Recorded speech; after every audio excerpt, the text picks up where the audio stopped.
I don't need to tell you that exercising frequently is important for your health. And while some people love to exercise, others don't. Or they simply don't feel like they have the time to. So if you are trying to get enough exercise to get and stay healthy, is merely cycling to work enough activity for your body? In this video, we'll find out. According to the World Health Organization, the recommended minimum amount of aerobic exercise for adults is 150 minutes, or 2.5 hours per week. The good news is that cycling is a form of aerobic exercise. So, if you were to work a standard 5-day week and you cycled at least 15 minutes to and from your workplace each day, you'd reach WHO's minimum exercise threshold just by completing your daily commute by bicycle.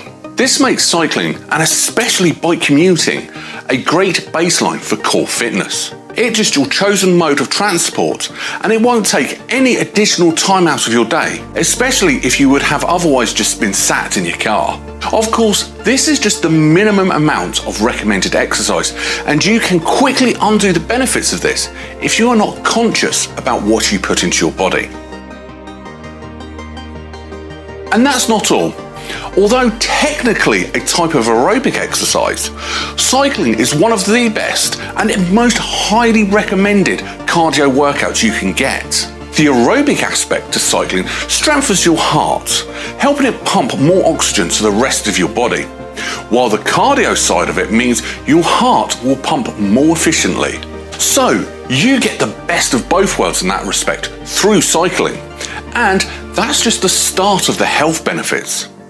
Indeed, those who frequently cycle to work are 24% less likely to die of cardiovascular disease, are 11% less likely to get cancer, and are 16% less likely to die from cancer. If you are lucky enough to live close enough to your workplace that you could even walk, then maybe you'd be considering whether it's better to walk or to cycle to work. Well, over the same distance, walking naturally burns more calories than cycling, but obviously it takes a lot more time too. Think about it, it will always take longer and more effort on your part to walk 3 miles than it would to cycle 3 miles. However, on the flip side of that, for a journey of the same amount of time rather than distance, cycling burns more calories than walking. So, if you could walk for 15 minutes or cycle for 15 minutes, you would burn more calories by cycling. Ultimately though, both walking and cycling are great for you, and you should choose which you prefer to do rather than getting out your calculator and then start crunching calorie numbers to decide. Cycling 15 minutes to and from work each weekday would see you reach the minimum amount of aerobic exercise recommended by the World Health Organization. Of course, this is just the minimum recommended amount, but it's also an incredibly passive way of reaching this amount.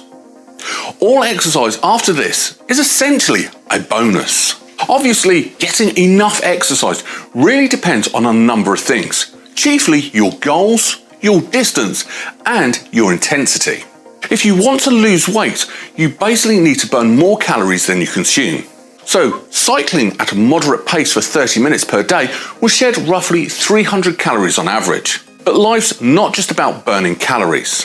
When you choose to cycle to work rather than take your car or even catch public transport, you undoubtedly experience a positive lifestyle change that benefits not just your heart, but also your brain, your mental health, and so much more.